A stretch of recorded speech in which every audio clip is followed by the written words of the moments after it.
What would you say to someone who said, I have a Jewish friend, and I've been talking to them about Jesus, and they're really open, but they'd like to meet a Jewish person who believes in Jesus, Yeshua, and I would like it if you could meet with them. So assuming that kind of very friendly engagement, what would you say to the Jewish person when you met them? Can you do that in just, sort of 30 seconds? What would be your strategy?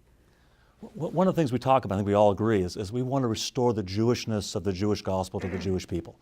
And so I would probably, first of all, obviously want to make a connection, a relational connection, but then after that, I would talk about the Jewishness of the message. This is a Jewish message.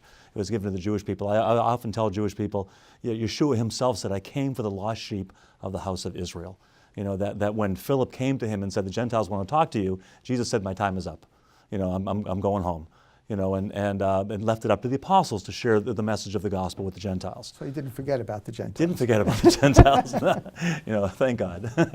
And you were married to I'm married to an Italian girl. Okay, yeah, so a lovely Italian girl. We're glad he didn't a lovely, forget about the beautiful, Gentiles. wonderful cook Italian girl. But also I would try to get around to the 53rd chapter of Isaiah. With any Jewish person. And oftentimes what I like to do is read the chapter to a Jewish person, not letting them know where I'm reading from, and say, who is this? And 9 times out of 10, the Jewish person will say to me, that's Jesus. And I said, well, that was written 700 years before. They didn't learn that in synagogue, so they must have been listening to Christmas carols. Yeah, they heard. Something. They know. What would you say, Claudia? Yeah, I would prefer to read the Bible with people. And Isaiah 53, certainly Jeremiah 33, 31, 31, telling that, that for Jewish people to have Brit Hadashah, New Testament, that's what the Lord predicted. And many places like that, that's the best. Bringing the two testaments together is powerful. And certainly I would tell about my way to find out Jesus, your personal testimony, because I believe that that's always very good way to talk to people. Right. So that's what I would do. Mike? Well, first thing I would do is I would listen to see where they're coming from. What are their questions they have? I'd want to know what's keeping them from believing that the Messiah has already come and his name is Yeshua. And of course, the things that Claudia and Rich said, I would do as well. Isaiah 53 is just such a powerful passage. Sharing how I came to faith is a very powerful way to communicate to Jewish people, and helping them understand that you don't have to stop being Jewish to believe in Jesus. Because I hear that so often as I'm sharing with Jewish people, well, I can't believe in Jesus, being Jewish is too important to me. And I say, it's important to me too. And I'm still Jewish, and I serve a Jewish Messiah. Now, Steve, just help us out here in interpreting Mike for us for just a second, because why would Jewish people even think that Jesus is foreign or hostile? I mean, what has happened throughout history, perhaps, or to form that kind of an attitude? A tragic history, and that's the sadness of it, that our people, and myself included, my family, we were all taught that Jesus is our enemy, that almost everything bad that's ever happened to us over the last 2,000 years as a Jewish nation, as people, was because of this Jesus person and his followers. So there's been a terrible separation between our people and our Messiah. So we have to really overcome that some way by explaining this is not what this Jesus was really about. This is not what true Jesus people or Christians would ever do to our people. He came to bring us to his Father. And so in some sense, a Messianic congregation corporately makes the statement, without even trying, that you can be Jewish and believe in Jesus. That's right. And so that's one of the testimonies of a Messianic congregation.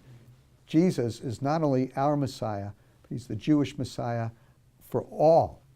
And we can worship him and we can love him, and we don't have to leave our Jewishness at the door. and you can maintain your Jewish identity as a believer. Yeah, as a believer. That's a huge problem. And sometimes our Evangelism. Jewish identity becomes even stronger, we find.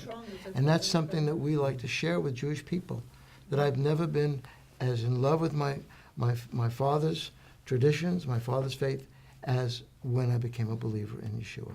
That has increased my life in it. Roy, talking about interpretations, and that was great. Interpret Steve now for us. I mean, why would that's a phenomenon I've experienced in myself and so many other people. Why is it that when a Jewish person becomes a believer in Jesus, they seem to come to a deeper appreciation for their Jewish identity? Well, because it all connects. It helps us to I mean, that's what we've been looking for is why are we here? What is our purpose? And so one of the things, in addition to what all of you shared, I also go through our history, because most of us don't even know our history. We were bar mitzvahed, and we say Hebrew, and we learn the stories, but it's not really connected to history. And when we see the history of our people and the history of God's unfolding plan, and relate it to what's happening today with the regathering of the Jewish people to Israel, which is a key thing in many people's hearts, it all falls together, and it makes sense of it.